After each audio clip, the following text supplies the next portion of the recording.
Yes, God is obligated to prove himself to you if he is asking for your eternal soul. Look, God does kind of seem hidden sometimes. And given how much is at stake, does she have a point? That is not an unreasonable ask. It's actually the most reasonable ask you could ask of somebody who is asking for everything from you.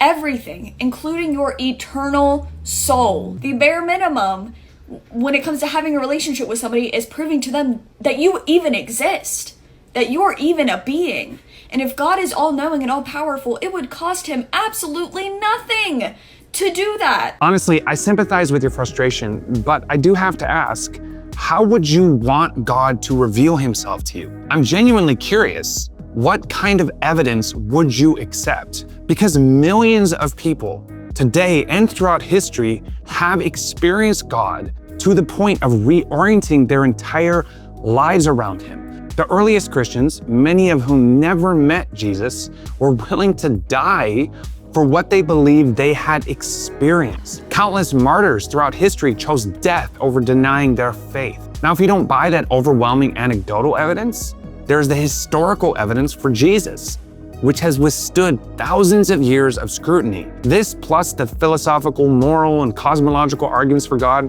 creates a powerful case for his existence. I can't explain why God chose to reveal himself in this way and not that way, why he seems hidden from our perspective. But the fact is, God is bigger than us, and he doesn't always let us know why he does things. That might seem like a cop-out to you, but that's just reality. Finite minds are not going to fully grasp the infinite. But here's the fact.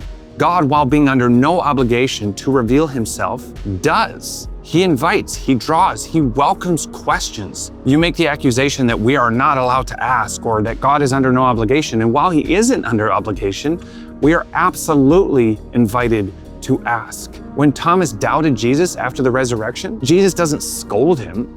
He doesn't say, "How could you not believe? How could you doubt? Don't bring these questions to me." He says, "Touch my wounds. See for yourself." Jesus is not afraid of your doubt or your questions or your skepticism. But here's the real question. Have you honestly asked him to reveal himself to you? And maybe more importantly, would you even want him to?